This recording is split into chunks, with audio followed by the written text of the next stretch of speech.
Welcome back, everyone. Dan Hodges, Naturalist of Johnny Appleseed Metro Park with us today. Literally the man in the moon, as you can see. Got a big event. Something I didn't know existed. It's International Observe the Moon Day on Saturday. You're teaming up with another group for a big event.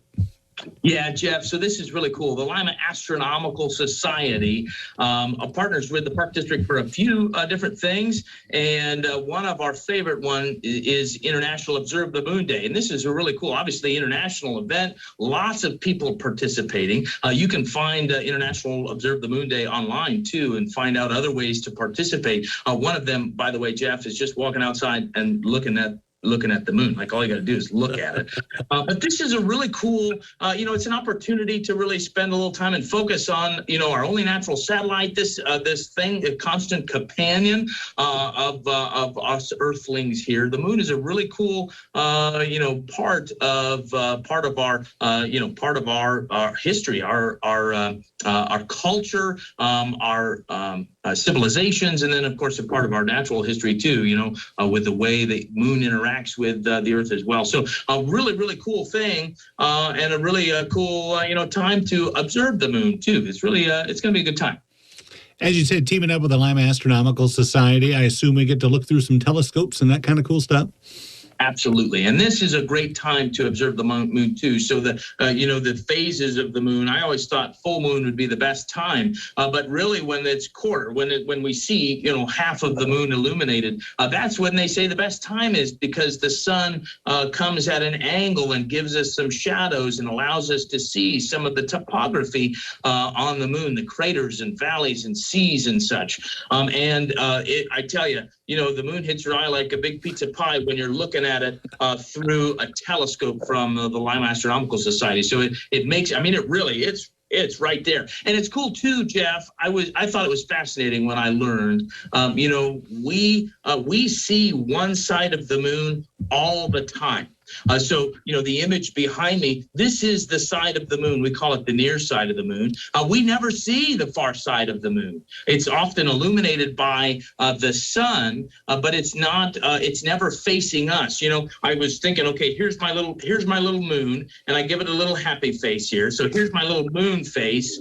And if I called this the Earth, the moon, it does rotate, kind of like the Earth rotates, day and night. But that face always rotates at the same speed as its orbit around the sun. So when it's at the one side of the Earth, the face is still looking up. So it does rotate, but we're always seeing the same side of the moon. And so there's names for all of these valleys and craters, and the topography of the moon has its own geology, has its own maps and naming and locations and really, really interesting facts about the moon.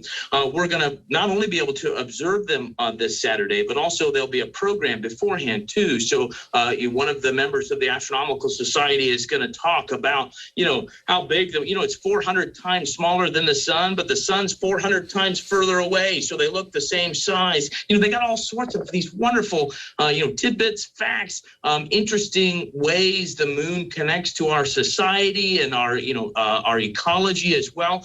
So it's going to be a really nice program, followed by spending some time, looking at the moon. And not just the moon too, Jeff, sneak peek to some of the other celestial objects as well. So that when they get those microscopes out, there's, nothing's off limits. It's a really, really cool time, a cool time to observe, like I said, one of our constant companions, the moon. As you said, a rare opportunity because we have such cool equipment they can use. Remind us when and where we need to go Saturday.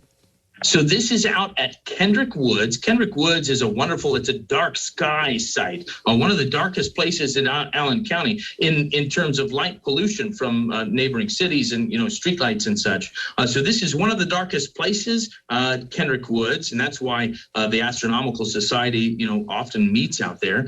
And its program starts at 6 p.m. and really it goes as long as people are interested. So, we'll have a program that probably lasts maybe half an hour and maybe a little longer, and we'll go out and observe the moon, and then as it starts to get a little darker, we'll see some of those other objects, other planets. Jupiter's close this week, so we'll see some other things as well. And if you want to stick around late into the night, it's chilly, So bring a coat, but the Astronomical Society is definitely up for it. So we'll be out there pretty late and looking at basically whatever we can find. Again, it's a little chilly, but it's at Kendrick Woods, 6 p.m. Saturday, October 1st. I hope to see you there. All right. Should be fun. Thank you, Dan. And we'll be back right after this.